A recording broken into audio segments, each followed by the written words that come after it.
Ce qu'on va visiter, c'est la partie logement que vous voyez au fond là-bas.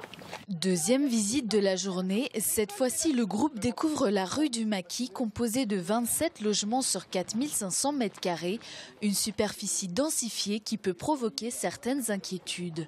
Il y a toujours un certain recul à densifier le logement. Ici, on est sur des visites d'opérations qui font environ 30 logements l'hectare, ce qui est beaucoup, par rapport à des lotissements qui tournent en moyenne à 12-13 logements l'hectare.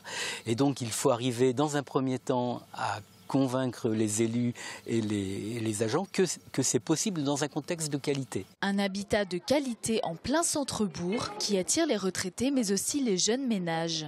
J'aime bien, en fait, on est situé en plein bourg, donc assez pratique entre la mairie d'un côté, tous les commerces de proximité, et, enfin, du côté gauche, et de mon côté droit, c'est tout ce qui est salle polyvalente, terrain de sport, donc c'est pratique.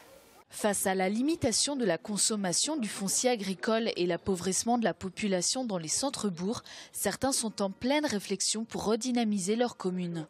Le mélange de cette densification obligatoire et de la réhabilitation, de redonner du dynamisme à nos cœurs de bourg, fait qu'on est dans un projet là depuis 2 ans et voilà, on va voir ce qui se passe ailleurs pour piocher des idées et s'inspirer de l'exemple des autres. Et des idées, Sylvain en a trouvé. Il y a des exemples qui sont très intéressants, qui sont tout à fait adaptables dans les bourgs de Vendée, notamment les opérations dont on peut avoir des exemples ici et qu'on a vu aussi à Saint-Georges-de-Montaigu de logements intermédiaires qui sont encore assez rares et qui permettent d'avoir des très fortes densités dans les centres-bourgs avec une qualité de vie qui s'approche de la maison individuelle avec des espaces extérieurs, avec des entrées individuelles. Et qui sont des opérations vraiment à développer très intéressantes.